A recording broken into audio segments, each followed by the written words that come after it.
E aí pessoal, tudo bem com vocês? Estamos aqui para mais um desafio do canal Bizu da Química. Se você está gostando dessa série, já deixa o like nesse vídeo e não se esqueça de se inscrever no canal para receber os outros vídeos da série, os outros desafios e outras aulas que a gente for postando. Perfeito? Vamos juntos! Desafio 4. O gráfico abaixo mostra a energia de ionização para 13 elementos pertencentes ao segundo e terceiro período da tabela periódica. E esse gráfico está organizado em função do número atômico. Você tem aqui a variação da energia de ionização em função do número atômico. Esse problema é legal porque você não tem aqui os valores, né, da energia de ionização, mas você tem os valores relativos, porque todo mundo é comparado na mesma unidade. E você tem aqui no eixo X o número atômico. Só que não é falado qual é o número atômico de partida, de modo que você não sabe quem são esses elementos. Assinale a alternativa que traz a fórmula do composto formado entre o elemento X e o elemento Z. Pessoal, algumas coisas que a gente precisa relembrar aqui sobre o conteúdo de tabela periódica. Primeira coisa, a tabela periódica vai estar dividida aqui em períodos e grupos, tá? E a gente vai analisar elementos que estão aqui no segundo período e no terceiro período, tá?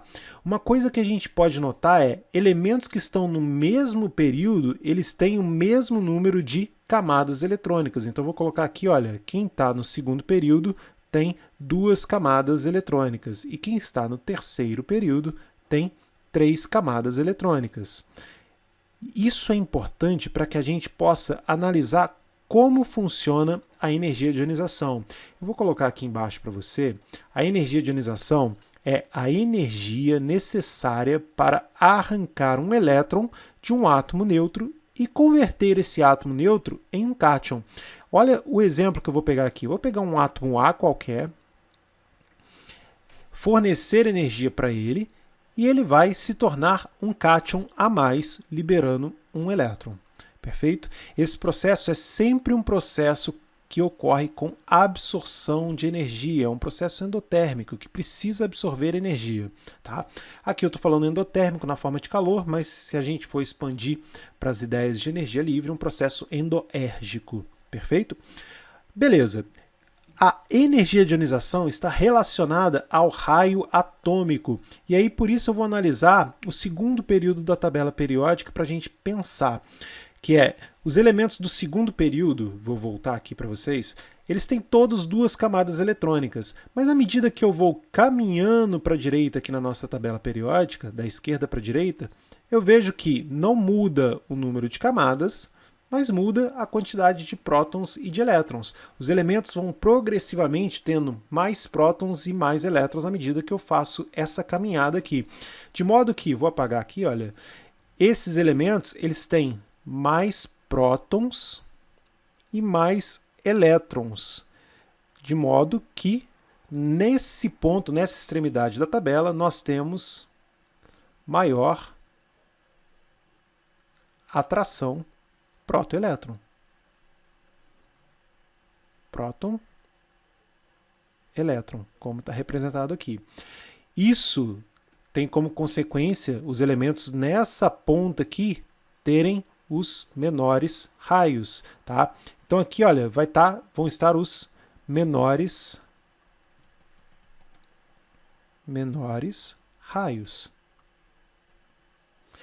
E aí você para pensar naquilo que eu coloquei para vocês.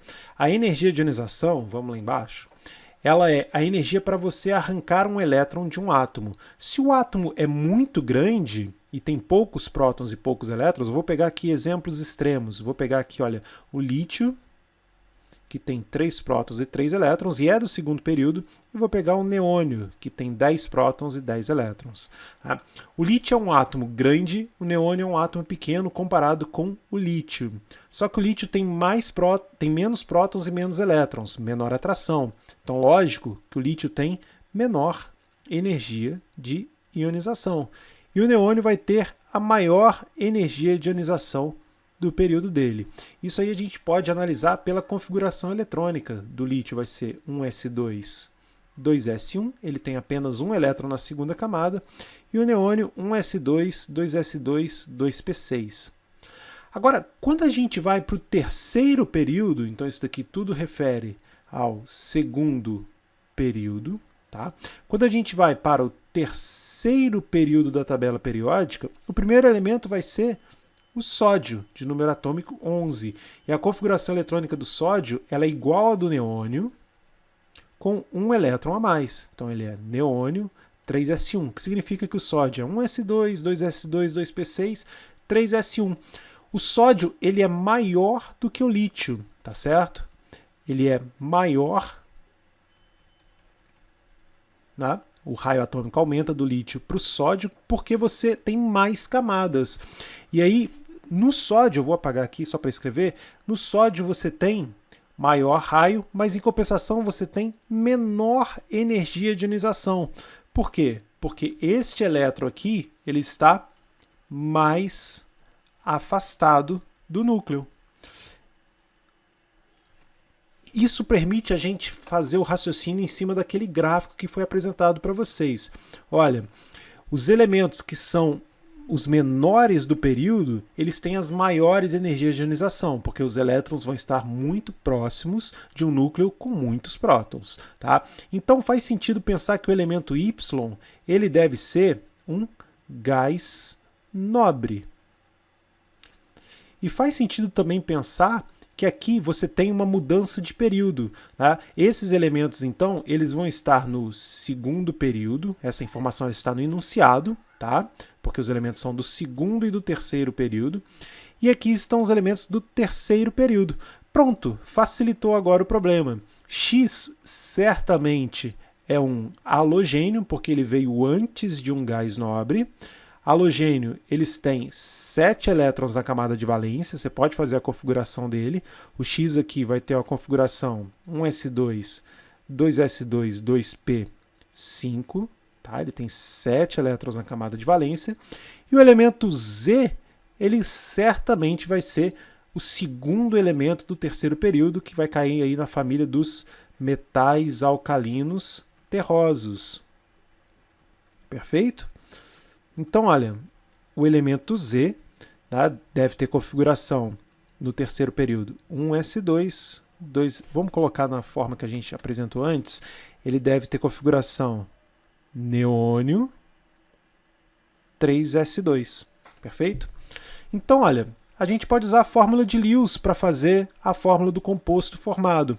O X ele vai ter mais tendência de ganhar elétrons, ele vai formar o ânion, tá? Porque ele tem raio atômico pequeno, né? Ele tem alta eletronegatividade e é difícil tirar elétron do X, porque ele tem energia de ionização alta. E o Z, ele tem energia de ionização mais baixa, ele tem um raio atômico maior, né? Então é de se esperar que ele forme cátions, que ele perca elétrons. Então Z vai perder elétrons. E quantos elétrons ele pode perder? Vamos dar um zoom ali para a gente enxergar. Pela configuração, ele pode perder até 2 elétrons. Perder o terceiro elétron para ele seria inviável, porque o terceiro elétron estaria numa camada mais interna. E o elemento X, ele pode ganhar até 1 elétron, que era o que completaria a camada dele. Isso aqui pensando que vai ser uma ligação iônica. Né? Ganhar 2 elétrons seria inviável, porque você só tem espaço para mais um elétron aqui no 2p5, você teria que criar mais uma camada. Tá? Então você resolve esse problema da seguinte forma.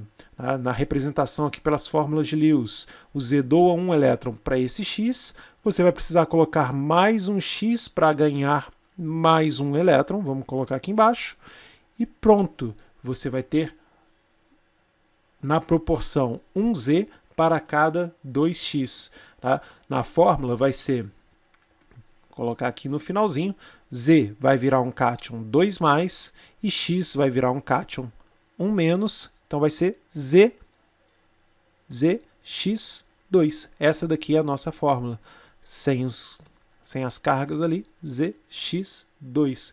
Bonito, não é, pessoal? Probleminha bem legal envolvendo energia de ionização, ligação química e ligação iônica. Tá aqui o nosso problema completaço. Beleza? Marca aqui felizão ZX2, tá? Poxa, por que não é X2Z? Né? Deve ter alguém que vai se perguntar. É porque geralmente a convenção pede que que a gente represente o mais eletronegativo no lado direito da fórmula. Então, o X, por ser o elemento mais eletronegativo, ele fica no lado direito, e o mais eletropositivo, o cátion, fica no lado esquerdo. Tem exceções para isso? Tem, mas as ligações iônicas elas não são nenhuma dessas exceções. Perfeito? Espero que vocês tenham gostado desse desafio. Um grande abraço para todos vocês. Curta esse vídeo, curta a gente lá no Facebook, siga a gente no Instagram, perfeito? Divulga isso daí para o pessoal. Um grande abraço, galera. Valeu!